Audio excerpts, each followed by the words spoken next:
You're not the person you could have been, knowing in your gut that you're living a life of messing up.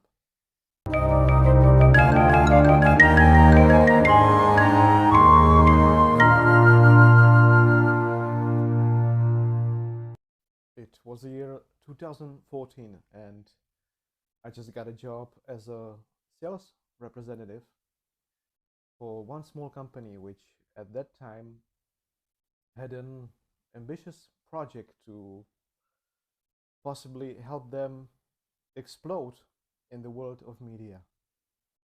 It basically involved an up and coming magazine which would be printed out and distributed on a monthly basis. Not to bore you with specifics, the job eventually turned into a home office job, which provided me with even more free time that I had. And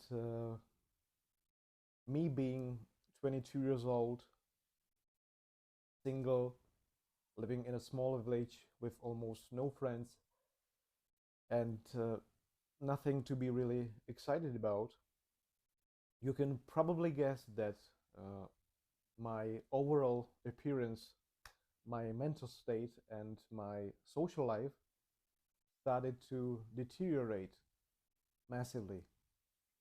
My days back then mainly consisted of mindlessly accomplishing my work tasks, eating junk food, not going out, and watching a bunch of TV shows.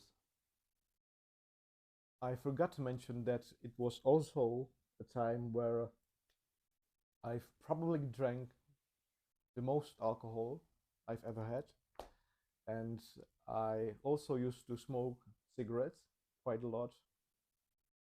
So I was not lacking in that department either. Looking at the trajectory my life was on, I'm still quite surprised that I let it go like that for another 6 months, I think. And New Year's Eve was probably the day that I felt the most miserable that I had in a while. And it was primarily due to experiencing a fifth year in a row that, due to me being absolutely wasted, I hadn't really experienced the midnight, which is probably the pinnacle of the entire evening. And this is the part which most people are looking forward to. Now, I'm not sure whether this specific incident was the major contributing factor in the following, but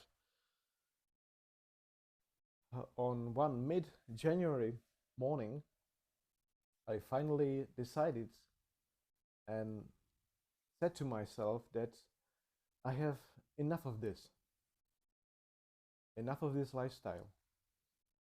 It was a split-second decision, and a few moments later, I've signed up for dance lessons, specifically salsa and bachata, in a nearby town. And it was in that particular moment that a couple of questions with almost immediate answers flashed before my eyes. Fun fact, a couple of years later, I've came across one YouTuber, Julian, who, for me at least, better articulated the questions that I've had in the past. And that's the version I would like to kindly borrow and present here today.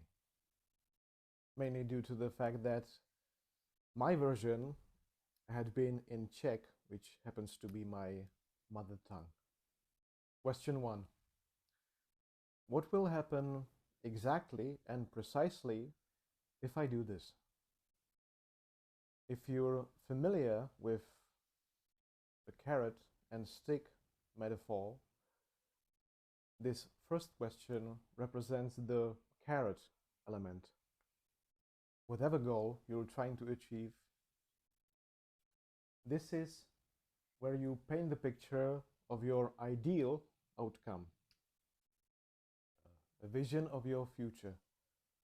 This is what you're running towards. The bigger the list, the better. This should be the most attractive list, and it needs to be totally worth it.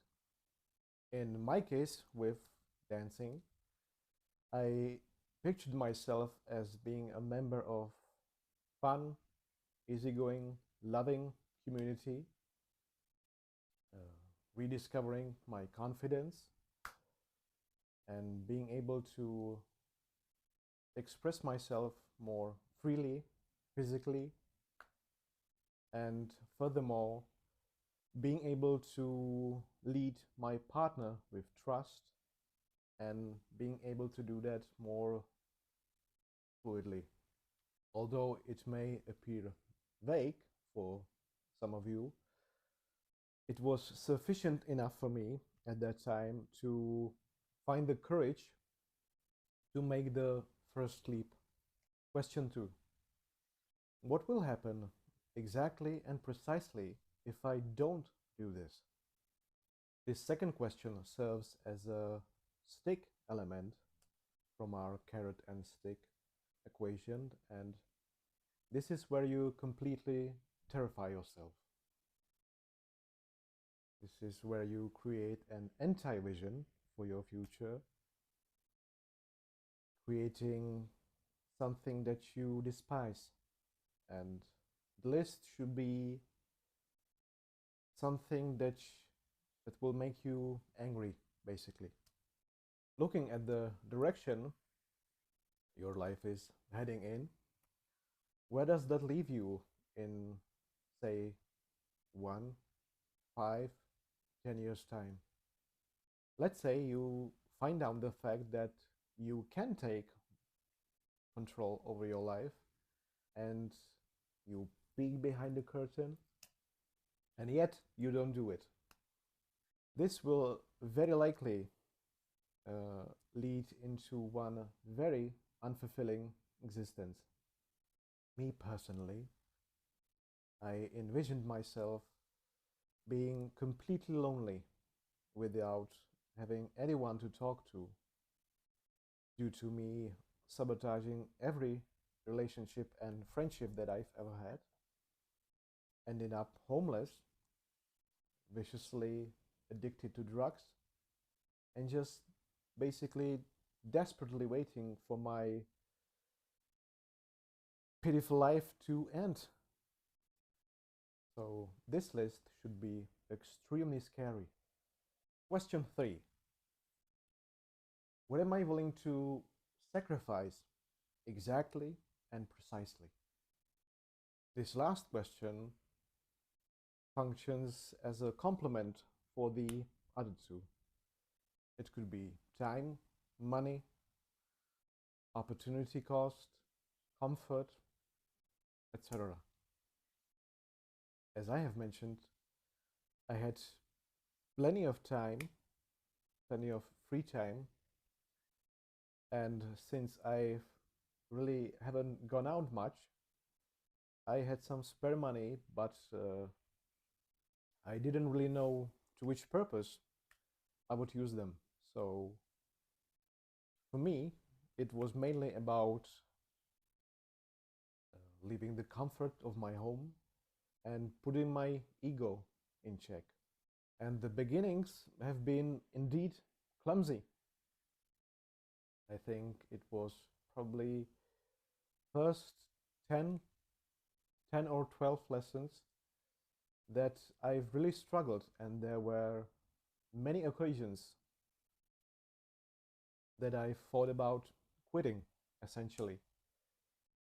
But it was due to the previously stated vision, anti-vision, and the sacrifices and obstacles along the way, and also the great community that I've met on these dance lessons, that I've managed to persevere.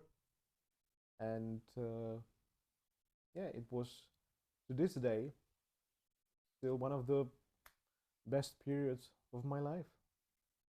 These three questions were important to me because I knew what to expect. I knew what was on the line, and there really wasn't a need for this debate of should I do this, should I not do this. It was pretty liberating for me. This video is sort of a reminder because in some sense I kind of feel similar now as I did back then, prior to the dance lessons, and pondering upon these three questions, I wholeheartedly believe that it will bring me clarity when I'm at the crossroads of making a crucial decision. And I sincerely hope that it can do the same for you. Till next time. Should I do this, or should I do this? Should I not do this?